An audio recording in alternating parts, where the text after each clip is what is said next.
And welcome back, everyone, to yet another episode of Going for Two, presented by Homefield Apparel. This is the official podcast of the Extra Points newsletter. I am the publisher of said newsletter, the host of this podcast, Matt Brown. Great to be here. I am joined, as almost always, by Bryan Fischer. How you holding up, man? I'm doing well. Still recovering from that crazy Super Bowl, but just it was fun. I don't really watch a whole lot of NFL. And I haven't really been a Bengals fan for 15 years, but I definitely enjoyed it. The halftime show alone was certainly worth it, even if you're not a huge Bengals or Rams fan. Can we just very, very quickly, I want to talk about that because that was surreal. This is what it must feel like to be a boomer. Like the entire broadcast event was like specifically targeted to somebody who's like 33 to 38. All the way up through the Lindsay Lohan and Austin Powers commercials, the Sopranos callbacks, the entire thing. Is this what the next 30 years are going to be like for us as consumers of popular entertainment? Perhaps so. I don't mind it. I guess it's definitely a new feeling, and it feels like it was nostalgia kind of throughout, not just the halftime show, but some of the commercials too. You know, they were pulling on a few of our heartstrings if you were in a certain age bracket, which I certainly welcome. I don't need to have flashbacks to like the olden days of the 60s or anything like that. If we can move that forward just a little bit, definitely appreciate it. But it was a great halftime show, and you know it's funny because like I've been to Super Bowls before actually when the Rams played the Patriots back in 2002, which had the U2 and it was the 9/11 tribute show, and that was a fantastic one. It was actually at the Janet Jackson. Were you really? Very infamous Super Bowl as well on that one. But I wish I could have been at SoFi for this one because I was just rocking along at home, and my youngest, my daughter was just kind of like, what are you doing, Dad? Stop. Yeah, that was the same reaction I think from my kids, and that's fine. It's funny. I actually used to use some of those songs to put them to sleep when they were babies, and they like the bass like worked. Like California Love like literally helped put Penelope to sleep when she was a baby. But now they're like, I don't really see the appeal. This is kind of boring. Whatever. It's not built for you. When 30 years when you watch the Super Bowl, everything maybe they'll play Baby Shark or something, and they'll cater to those needs. But it was fun. Maybe next time the Bengals will win. Speaking of teams in orange, football teams in orange, you see how I did that? Segue, right?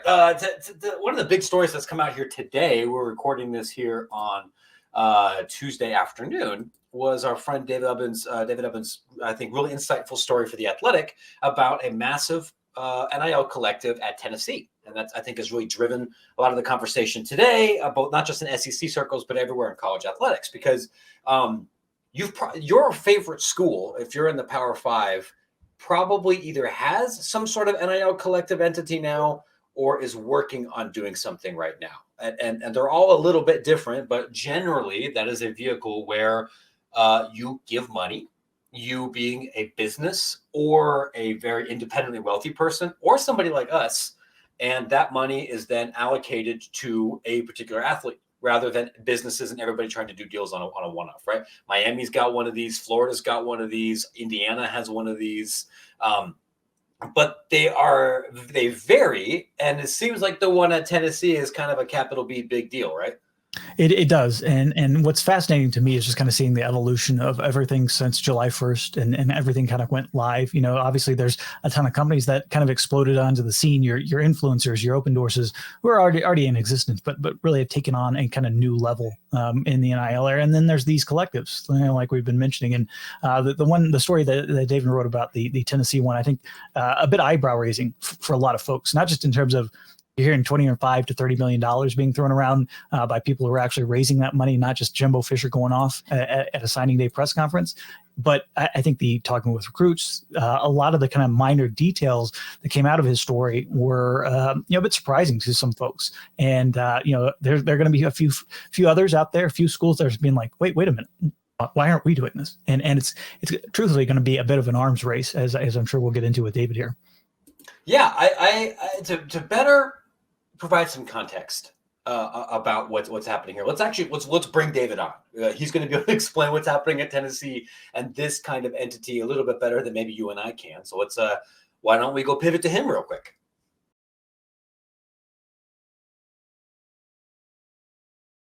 Dave, thanks so much here for taking a couple of minutes here to chat with us about this big story. Why don't we start with this? Can you tell us maybe how the collective experience here at Tennessee is different from maybe some of the similar organizations that you've seen pop up in other markets or with other programs? Because there's a lot of collectives out there, but it's pretty clear that they're not all created equally, right?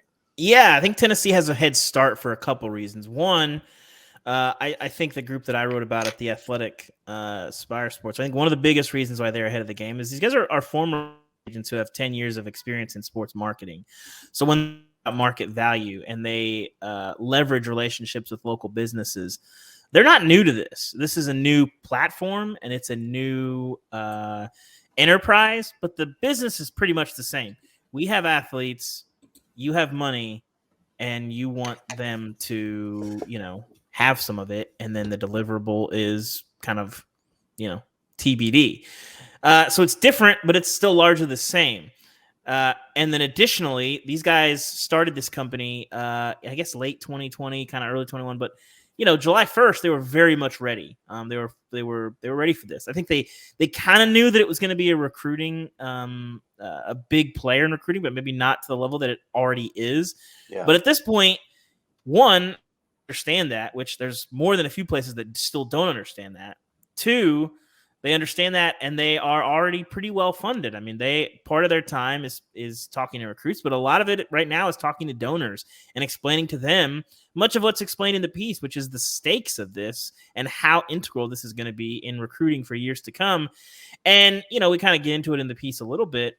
People can argue whether they like it or don't like NIL, but the reality is if you don't have resources and you don't take this seriously and embrace it, recruiting is about to get hard for you. And if you don't write checks, you're about to start taking some L's, and it's going to start on the recruiting trail, and that's going to translate to the field in not very long. Let me talk about that specific point, because part of what maybe I've been struggling with a little bit is trying to contextualize or better understand exactly how important this sort of thing is in recruiting. And when I read your story and I heard the folks at Spire saying, like, we got 7 out of the 9 guys that we wanted. And I think based on what you've reported, and Bryan, please interrupt me if I'm full of crap here, but I think it's fair to say that this Tennessee's NIL operation or this collective is better financed and better organized and has more subject matter expertise than many of the other ones out there. And that all being said, Tennessee signed the 17th class in the country. They weren't anywhere even close to hitting the blue chip ratio. I want to say in the last year's class, they brought in I don't even think they had a top 100 kid. So I know that in the future it might be better. But if we're to think that having a well-funded, well-organized NIL effort is critical, and then we look at Tennessee's most recent results, and it's not like they sucked last year. Should we draw any conclusions or anything? Is it fair to say that having a almost best in class NIL operation isn't going to leapfrog you above Alabama? What lessons should we take from this limited data set? Yeah, I mean, I think they closed pretty strong. I think Tennessee was lagging a lot in recruiting last year for a lot of reasons. You didn't really have a coach that knew the area that well. Obviously, the program was in rough shape. You don't have an offense that you can put on tape and show people. You hear mixed things about the impact of the investigation. They would, you kind of hear that it was a problem, but then you'd ask, recruits and coaches, and they kind of were like, it's not really brought up. So kind of whatever, but less than ideal circumstances. We can all agree on that. Sure. So I think you close pretty strong, but I think that's sort of the big question is, can this be a competitive advantage? I think it can in the short term. I think ultimately what's going to happen more often is that you've got to be able to match whatever. And the money's going to go up and up and up and up and up.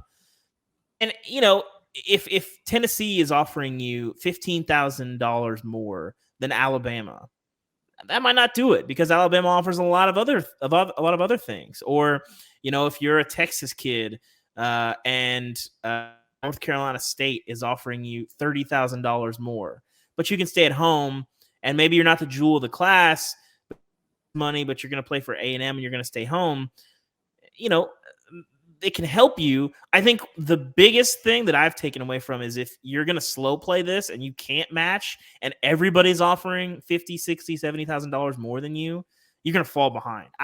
I think you're going to see some upward mobility, but I think more often, and I don't know where you're going to see this, I think it's going to be at places where the passion maybe is not there and the money is not there, or somebody is not helping that. If you don't have the resources to keep up, you're going to fall behind. I've compared this to the first time that people had indoor facilities, and I've compared it to the forward pass in college football, in that, you can still probably be okay, but eventually you're going to have to keep up with the times. And there's going to be some people that see some upward mobility. I think SMU is a really good candidate of where they don't have a lot of the things that you need to build a big-time program, but you got some money, and you got people who do care and have deep pockets, and that's a heck of a combo. And then, of course, you're in Dallas. You have access to talent, and and I think, too, we talked mostly about recruiting, but this is a big transfer portal issue as well, where money might be a more important issue to guys. So to circle back to your question, I don't think it's going to be a situation where all of a sudden, overnight, Tennessee's a national championship contender. I really don't think that. I think some places are going to be able to see themselves bump up a little bit, but the reality is this is going to be the new thing in college sports. And within the end of the year, people are going to figure this out. Places that care are going to have an advantage. And if you don't care, you don't have enough people that can help finance this, you're in trouble. You just are, because this is what recruiting is now.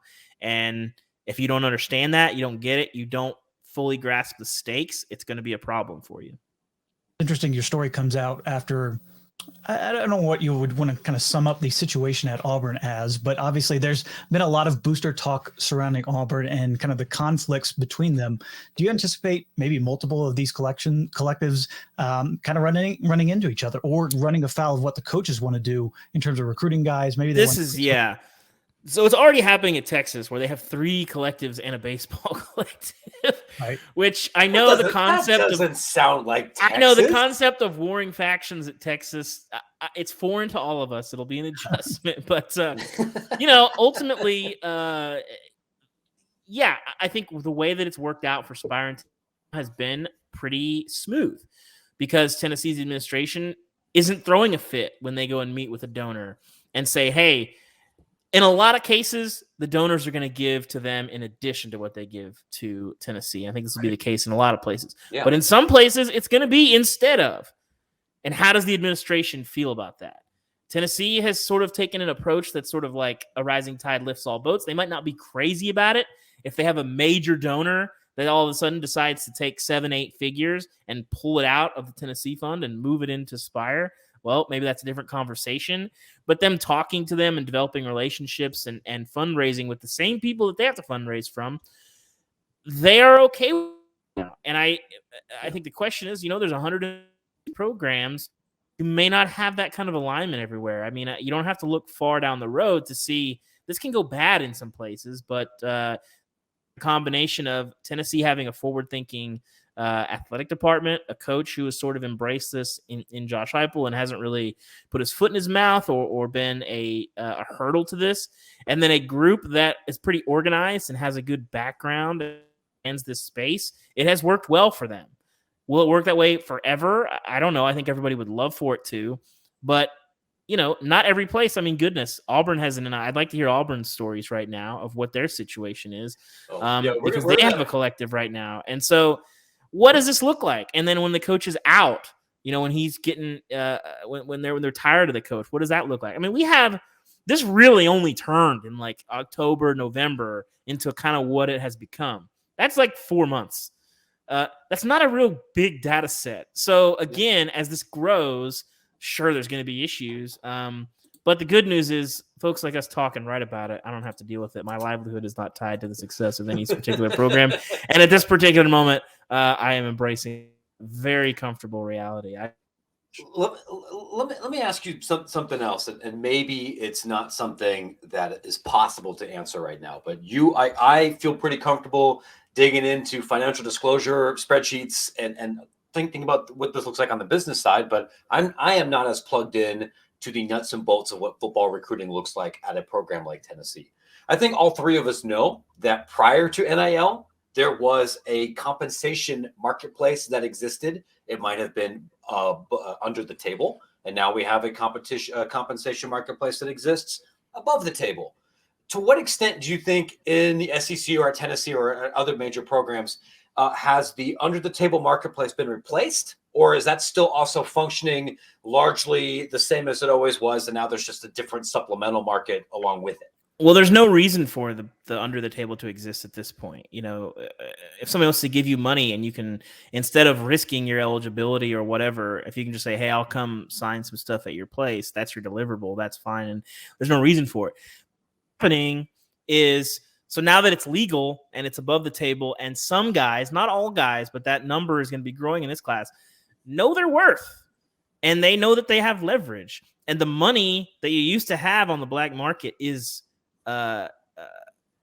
growing exponentially in a hurry, because there was risk involved in negotiating. You leave hurt feelings, or you leave someone at the altar, they might blow the whistle on you. Well, now there's no whistle to blow. And people feel a lot more comfortable negotiating and conducting in, this is where I have a dramatic gasp, capitalism, which is a 4-letter word in college sports for much of its history, but it's not anymore. And so that idea of, well, I've learned that my market value, which is sort of how they have to carefully sort of say it, because you're not allowed to induce some of the wording and the language and how you talk about it. You have to understand the rules and not trip up, because it's very hard to get in trouble right now for this kind of stuff for the NCAA for a number of reasons. But you might understand, well, my market value is, an apartment and a car and $60,000 a year at one school. And maybe another school believes that your market value is $80,000, but it's a nicer car and a slightly nicer apartment. You might say, you think maybe my market value might be a little higher at that school that I really want to go to? And maybe it is, depending on how good you are. If you're a 3-star punter, no, I think your market value might be what it is. But if you're a 5-star quarterback, that ceiling is real high. One thing that maybe hasn't been written about as much, and this, Bryan and I have been talking about this, and it comes out a little bit, I think, here in your story, is that many of these collectives have, I think, different reasons for existing. Some of them are pitching themselves as fully philanthropic ventures, and they're only, facilitating charity. Some of them are setting up shop as straight up businesses, where it's like, we're not just trying to get athletes deals. We want to get enough of a taste ourselves to make this a business. Do you think that this is a sustainable business model for anybody to actually not just receive an ROI from the NIL campaigns, but to make an actual living, scaling, facilitating these kind of deals? Because the margins are different at the college level than they are for pro agents. I think so, because when you're looking at the budgets, looking at what they may be at. So the way that Spire operates is 90% of the money goes to athletes and deals and all that stuff. And 10% goes to overhead, which is a complicated word. But, right now, when your budget is, probably still into the 7 figures, but you're very aggressively talking to donors and you're talking about $20-25 million. Well, 10% of that is $2.5 million. I couldn't live off of that. I have very high standards for myself, sure, but many people could. So yeah, I think for sure, it's scalable. I mean, it depends on what you want to do. Yeah, the rest of us don't have that New York Times money yet, right? We don't get to live in that. So slumming it, but again, a living wage, absolutely. I mean, you still have to pay for events and travel and all those things that are business expenses. But yeah, I think it can be. I mean, especially, I haven't heard of a whole lot of businesses that can have $25 million annually coming in cash, which is what their goal is. And some places are going to hit that number, some are not. But you can have that and then feel like it's not a scalable business. It feels pretty scalable and sustainable to me, barring some sort of guardrail from the NCAA, which I don't think is coming. It's interesting because a lot of folks, probably read your story and were a little surprised to see that the Spire folks were actually talking to recruits, separate from the university. I was surprised to hear. Yeah, I know. Yeah. I think that was when I was talking with some compliance folks, they're like, they're doing what, and it's like, it is a unique aspect of what, not only what they're doing, but I think NIL in general is that talking to recruits, right? Is that a way to potentially combat one-time transfer? Is it a way to potentially accelerate it? You hear coaches all the time talk about lamenting those tampering things before guys go into the portal. Is this maybe a way around that? Is this something that schools can use to their advantage, or is it simply going to be the case that the player movement's going to continue to accelerate given those figures involved? I don't know. I think it's going to be tough to tell. I think it's too soon. I mean, ultimately, this gives you a tool in your tool belt that if a kid decides he wants to go and he's deciding to go in the transfer portal, a collective can say, well, what can we do to see if maybe he wants to change his mind and stay? That's something that you can do. Whereas in the past, well, we're talking about 9 months to a year where the one-time free transfer was there. You didn't really have anything, and you saw this movement. So maybe I think only thing that ultimately stops it is if you start making people employees and they're collecting checks from the actual university, because when that happens, then you have some real say.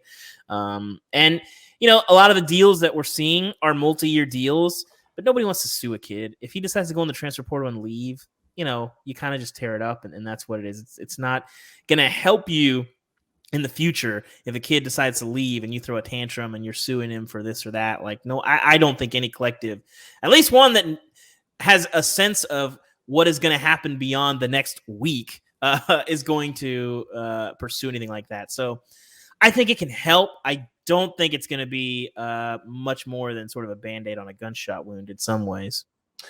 That you bring up another, I think, big question about all of this, right? Like, what happens when somebody leaves or when somebody doesn't fulfill the terms of maybe their contracted agreement? Because I would imagine, I'm not accusing Spire of this or anybody in particular, but I imagine if you are a collective right now and you're trying to get the word out that you've got things are going well, and this is a program that recruits should consider, you would throw out big numbers for the deals that recruits are getting, right?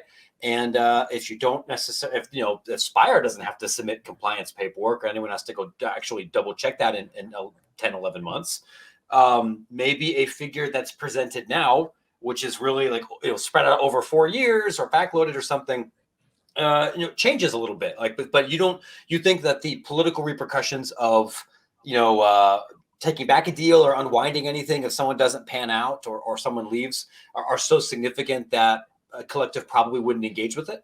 Mm-hmm. Yeah, I mean, you have to kind of risk. I mean, the deals that they have that are long term aren't contingent. You can't have deals that are contingent on, well, this guy's got to be a starter or this or that. So if they don't pan out, if they suffer an injury, that money is still payable. So there's some risk in that. Ultimately, I mean, I know we've never seen a recruit not pan out in college football, but it could, in theory, happen in the future. Especially one that got an NIL deal ahead of time. Yeah, exactly. That hasn't happened yet. So there's some element of risk in that. But again, it's a little bit like giving a coach a big contract after he goes 8-5 and another school tries to hire him. Well, everything's moving in the right direction, so it's never going to move in a different direction.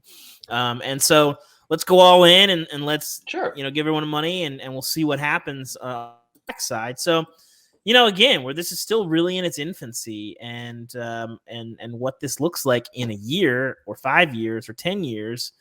I mean, you look back at college sports, it's changed more in a year and a half than it has in all of our lifetimes. I think probably anyone who's existed right now is walking the earth's lifetime in the last year and a half. The sport has changed. Yeah. And I don't know that that's going to change in the next year because this morphed from mom and pop shops into, what I refer to as a recruiting super weapon, literally in like 3 months. And now you have places that are up and running and operational and have big plans.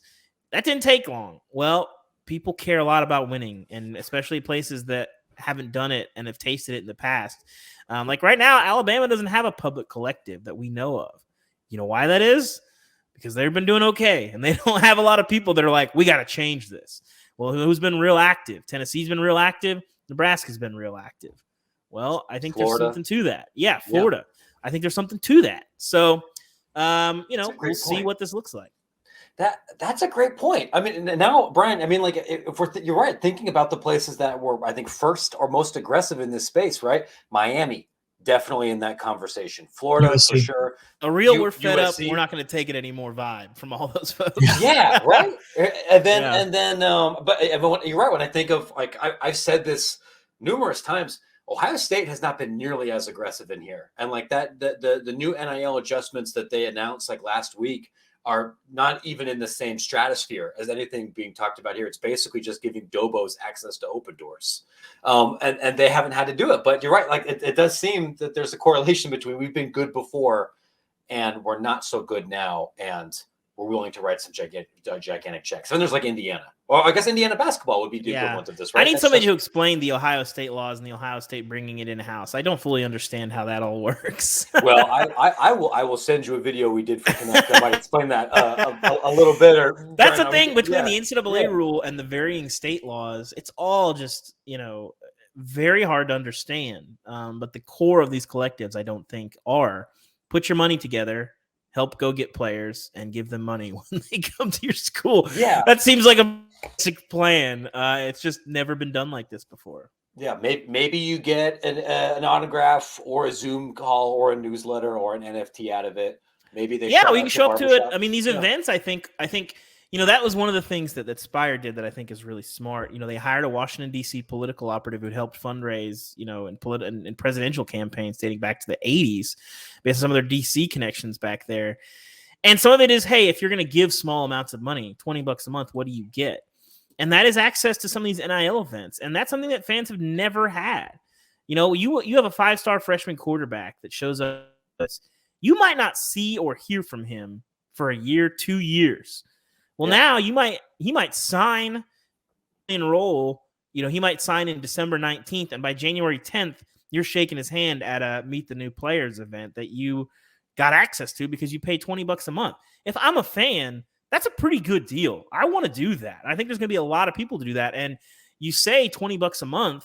Well, if you have 500 people, that's not a lot of people. 500 people. That's $100,000 a year. Dude, you're describing our business model. Exactly. I did joke about this with the Spire guys. I was like, we kind of have the same business model. It's just you guys are selling something very different from what we're selling, but like it is still a subscription model, and that money piles up over time, especially as you grow and retain, users and memberships. Yeah, I mean, it is funny to think about it that way, right? If you treat these collectives as like a media company, like, all right, you're going to assume 3 to 5% churn, and you have this kind of deliverable. Basically, we're just giving people the SEC version of the NPR tote bag, right? But it's with special musical guest 5-star power forward, right, Brian? Yeah, exactly.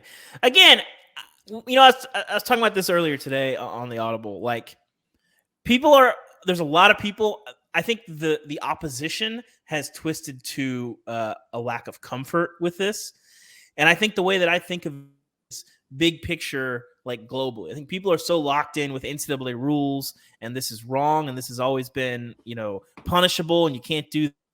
But if you were setting up college sports fresh, the old model is what would be crooked and evil. And the new model would make a lot more sense.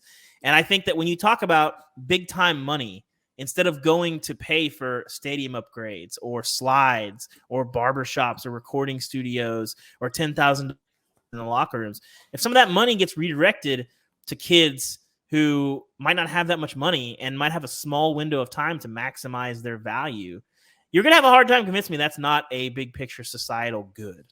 On top of college sports becoming less exploitative and more fair and equitable. And so you can complain and you can say, I'm done with college sports and all this. We'll see you guys come September. Games start, and and you might not like it, but I think you'd have to ask why. Why do you have such a this? I think that group is slowing, but they're out there, and it doesn't really make sense. Why do you want to root for the buildings to have a fresh coat of paint and some new bricks, and not a kid to have a nice apartment and a nice car and enjoy his experience on your campus a little bit better than he used to? And get free tacos. Listen, free tacos is a tremendous plus. I would very much like that. Think of how many offensive linemen are being fed because of NIL right now. Yeah, legitimately. Yeah, right? It's a great move. We're getting better memes out of it. All of us remember what it was like to live in a garbage apartment. Like I would. Yeah. I've told so many like suits about this. Like, look, man. You keep on talking about how no one's getting like transformational money out of this. When I was an undergrad at Ohio State, I did clinical trials to make money. I literally sold like my blood. I tested a painkiller and let a surgeon at Ohio State like cut my arm.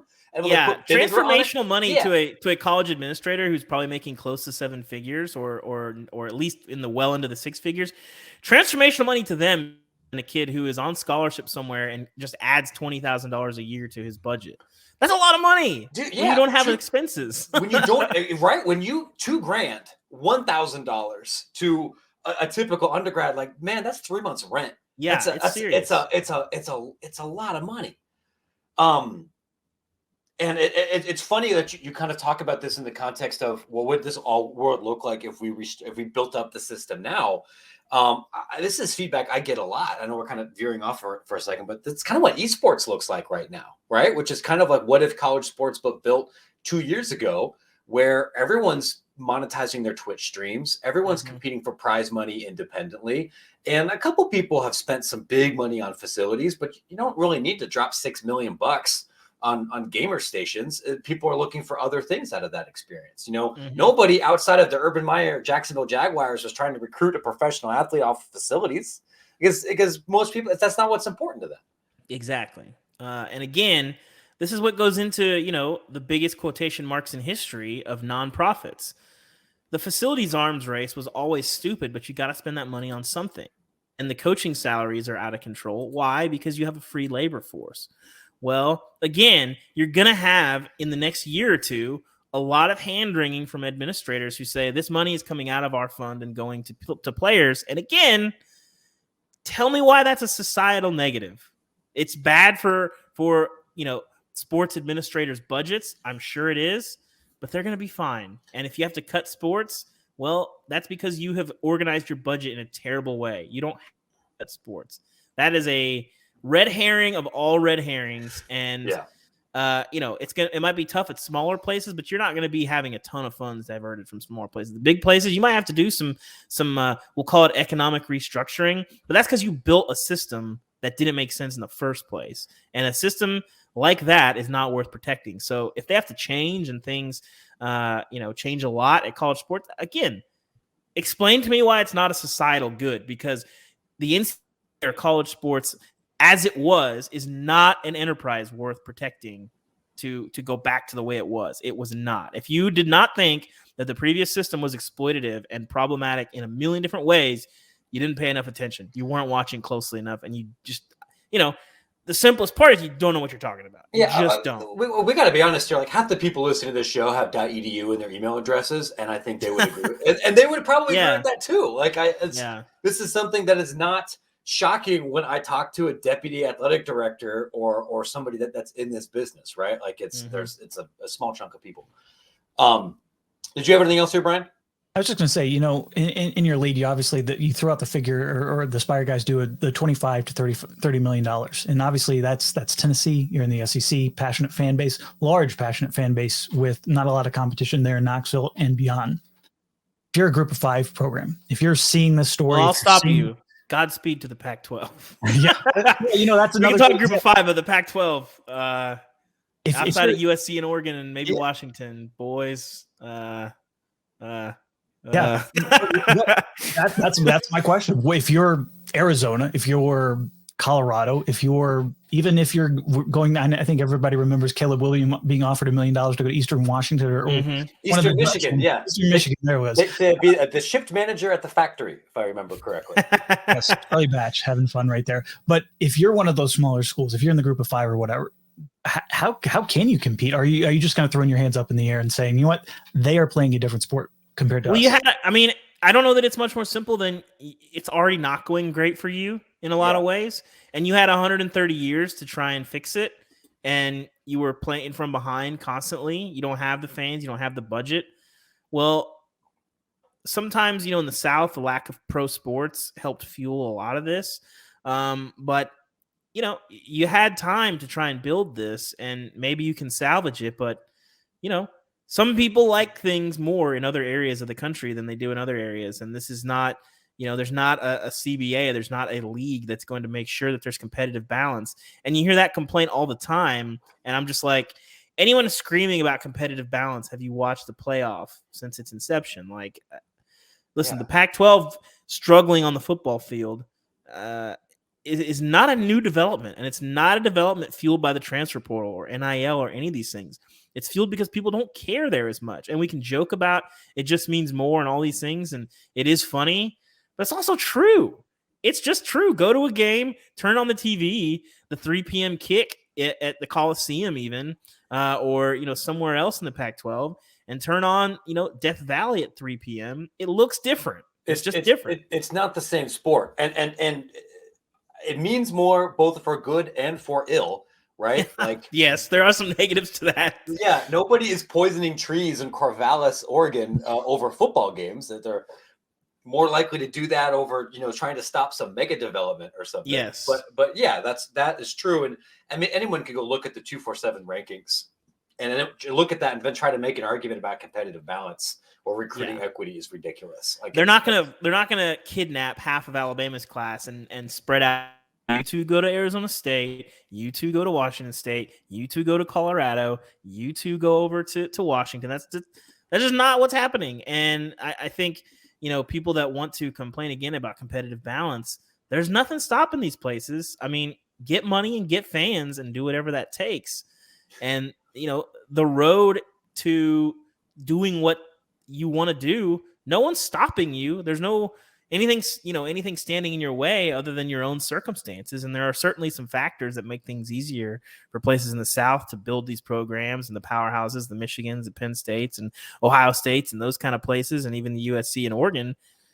But there's not like there's artificial barriers. It's just 100 years of history. Yeah. So if I'm hearing you correctly, you're basically just telling all these G5 places to stop being poor. Kinda, yeah. I mean, that's kind of where we're at. It's going to be tough. I think it'll be interesting to see which G5 places. I think SMU. I can't remember if we mentioned this on here. I think SMU has a real opportunity for some upward mobility. I think they jump out to me. But even a lot of these places, if you have money and access to talent, maybe not in your budget fully, but you have some donors with some big pockets, you can. You're not going to be competing with Alabama, but you can still win a whole bunch of ball games, and you can have a successful program. What does that look like? It might look like something different. Maybe you won't get into, if the playoff expands, you could easily do that as a group of 5 program, and then see what happens when you get in there. So, the money has been growing, and I don't know that the talent gap is going to grow because of this between P5 and G5, but I think it's going to be tougher. Some smaller battles on the recruiting trail. Yeah. It's interesting you mentioned smaller battles too, because a lot of the focus right now has been on football, right? It's football, even men's basketball, obviously, with the crossover that we've already seen. I was talking with somebody last week about, baseball and how some athletes at Texas A&M were getting 10, 12 grand in NIL money. How much is that going to increase across the SEC in particular in terms of those Olympic sports? Are these collectives even thinking about that, or are they, saying, hey, we'll get to you when we get to you? Or is that going to be a big part of these things moving forward? It's not just football players, it's basketball, it's swimming, it's et cetera, et cetera. Well, you can make a lot of money. Smaller amounts of money make a big difference. One of the things that they did for Tennessee's baseball program was, for a lot of cases, they can only offer partial scholarships. And they went and asked them, what does it take for everybody to be on full scholarship? And they were like, well, $300,000 would pretty much do it for the roster. And now all of a sudden, your entire team can sort of feel like they're on a full scholarship, and you can supplement that on the back end. So they are thinking about this. The smaller sports are important to them. They want to maintain those relationships with coaches. I'm sure the collective will do that. But I think that when they do that, I think you can establish some goodwill with the athletic department from on the whole, when you are, for lack of a better term, kind of siphoning off their budget a little bit. If you're giving some of that back and helping the coaches who have a lot of power there, it can help maybe lessen some of that resentment. But when you talk about the Olympic sports and non-revenue sports, a lot less money goes a long way. Giving $300,000 to a college football program compared to a college baseball program, it's night and day. I mean, I don't think it's an accident that that was something that BYU kind of pushed for, right? Not just with their walk-ons, but they set up some other deals for a lot of their women athletes for that same thing. If you're on partial scholarships, especially if you're in a place where that's not as expensive to live, that can become a much bigger recruiting inducement. Thanks so much for hopping on here. I know you've been super busy today to help explain this and provide some more context. We'll be sure to drop in the story and everything here in the show notes. Real quick, where can our readers and listeners continue to find you? Because Lord knows there's going to be something else interesting about Tennessee in the near future. Yeah, I mean, Twitter, I'm at David Ubben, UBBEN, and at the doing stuff all over the place. So it's been It's been fun, and I'm sure we'll be having some more. This won't be the last time we write about collectives. I really think it's going to be the defining factor and word that dominates college sports in 2022. So get ready. All right. Perfect. Thank you. Thank you very much, my friend. We really appreciate it. Thank you, guys.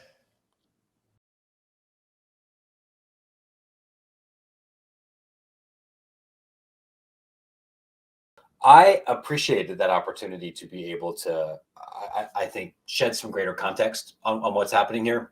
I do want to unpack this a little bit more, but before we get to that, since we spent the last 35 minutes talking about raising and spending a lot of money, let's quickly talk about our friends at Homefield Apparel, where you don't need a collective, you don't need to crowdsource to be able to afford wonderful, unique, comfortable, collegiate licensed apparel. Chances are it's going to be in everybody's price range. It's not really that expensive, especially if you use our promo code Extra Points on your first order, which will let you save 15%. You can even get Tennessee stuff. And Tennessee has some pretty sweet vintage logos, right? With the dog. Great stuff with Smokey. Oh, yeah, absolutely. Yeah, I mean, I don't really look good in orange. I mean, I don't really look good in anything. I've definitely got a face built for podcasts, but that can be a tricky color, but the logos look awesome. There's a bunch of great vintage logos. I see you are rocking the Slippery Rock today. Look at that. That's a rock and a fur coat. How cool is that? One of the best. I feel like, whether it's Slippery Rock, we mentioned Colorado School. Mine's yesterday, I believe that was last week was what you were wearing. And they have so many just unique logos, and added some more this weekend. The NC State collection dropped as well, and was going through that with fine tooth comb, because there was a lot of fascinating stuff with that. South Carolina was the week before, so it's just every week there's new stuff there. And if you're not dropping, three figures on at least on your order, you're doing it wrong, because there is that much stuff that you really do want to wear. The NC State collection, a school that I have not attended, and in fact have family ties to institutions that root against them. It was really hard for me not to buy stuff, because there are so many shirts of the horny cartoon wolf, which I know that I'm not verbally selling it very well, but we'll go in the show notes. You look at it here. The shirt's basically screaming "Awooga." It's awesome, especially when you kind of pair that with the campus creamery and ice cream. This week, I've been trying to tease this as best I can over the last couple of weeks, because I wasn't allowed to tell you earlier. This week's Illinois, which I am absolutely going to get, even though I don't really have an emotional tie to that school, but I live in Illinois now. And those are awesome colors, and they have some awesome vintage iconography, and I need that in my life. I will be buying some Illinois stuff. They have a couple other big-time Pac-12 college basketball-oriented type institutions, and you can use your Wikipedia brown hat to try to figure out what schools I'm talking about. There's going to be a new one every week. It's an exciting time to grab some stuff at Homefield Apparel, which you can do by going to homefieldapparel.com and use promo code Extra Points, all one word, to save 15% off your first order. You can even grab an Extra Point shirt. They got the bagman guy up there and everything. You can get that. They're extremely comfortable. They're soft. You should come get some and help support this program and cool, weirdo logo stuff, which is, I think, a foundational ethos of what we're trying to build here. I am not personally as completely convinced that collectives are going to be the most important or the biggest force in college athletics of the next, or at least even in like recruiting in the next 2 or 3 years. They might be. I'm working on a couple of other stories here too. But what's happening at Tennessee, I think, is unique and important, because it is pretty clear that they brought in the professionals. It's one thing to bring in a bunch of dads to kind of move around money for some mom and pop companies. That's great. When you're bringing in former congressmen and shaking down the people that can write $50,000 checks, and a caliber of company or a size of company that might not otherwise be involved in this world, you're playing a different game. And I know of a couple other collectives that are trying to play this game, and they're doing that because they've been sports agents for a long time. Not everybody's doing that. And I don't know 100% yet to what extent that's going to shape recruiting, but that is definitely a significant business change in how all of this works. Yeah, I mean, we've gone from like you said, a couple dads and a couple of folks surrounding the programs to this is getting serious real quick, and I think that is the thing that scares some folks out there in terms of where it could kind of go and go bad, but also I think also energizes a few folks in terms of, hey, we can make a difference. Whether we're fans of a big time program or a small time program, we can actually make a difference in terms of not only these kids' lives by giving them actual money for their name, image, and likeness, but also for our program that we love and support. And I think that has been the key change. I think is all this is being done above the table. It used to be Visa gift cards, it used to be literal bags of cash and McDonald's envelopes, as we've seen over the years. But this is much more professionalized, and I think it's fascinating to see where it's going to go from here. Who else gets creative in terms of these collectives, in terms of just NIL in general? The one thing I'll say is it's possible, and David would know better than I would, but it would surprise me if this completely removed the underground economy. If somebody theoretically was to give me some cash in a bag, say from McDonald's, I wouldn't have to pay taxes on it. I wouldn't have to report that. And if I do things above board, which is great, and maybe I could be more comfortable negotiating that or anything, there's going to be a lot more paperwork that comes from this, and also more paperwork on the brand side as well. We've talked about this a lot, and it's something I think will continue both on Connect and in Extra Points, but also when you're donating money to a school, if you give it for a building, that's a tax write-off. It's a business expense if it's an NIL donation, which could be a different deduction, but you're buying something different. No matter whenever you're donating anything, I don't know if you ever donated to a school or been involved in any of these conversations, though, you want to feel like you're being a part of something and that you're getting something beyond just your ego. And I can definitely see how participating in an NIL collective you make it easier to draw a straight line to a donor of this is what you are helping, rather than giving it something to even general scholarships or to whatever administrative goal a school's trying to do, right? I give money every year to Ohio State Newark, which is where a branch community college campus of Ohio State, where I went for a little while when I was in between schools. And I wouldn't want to do that if it was going to pay for parking. I only do it because I know it's going to be paid for, for like a minority student scholarship or something else, that's kind of how this is. And I think the big thing we kind of mentioned there with David is for those baseball players that are not getting their full scholarship, or, you're on gymnastics or rowing or whatever, this is a way where it can really help you through school. It's not just $1,000 or $2,000 for books. It could mean the difference between your apartment and your apartment size, and just having a better college experience. And I think that truthfully, when you talk with administrators, yes, there is some fear, but there's also some understanding that this can help those kids directly, and that's something that might not have been possible above the table before. And so it'll be fascinating again to see how it evolves and see what schools take advantage, what schools kind of go hands off, and what schools are diving right in, because that's all going to change, I think, over the next coming months and years. People are reacting right now. There are some that are getting creative, but a lot of folks are still reacting to what's going on. Ohio State's a great example, right? They kind of sat things out a little bit, but now they're forming their own NIL department. We've had an interview on Collegiate Sports Connect about what they're doing in this space. It took them a few months, but now they're getting organized. Now they're really focused on what they want to do as a school, what they want to do as a university. And I think you're going to see more of that as we get going here in the next couple of months. You are absolutely right. If nothing else, for good or for ill, this is a copycat industry.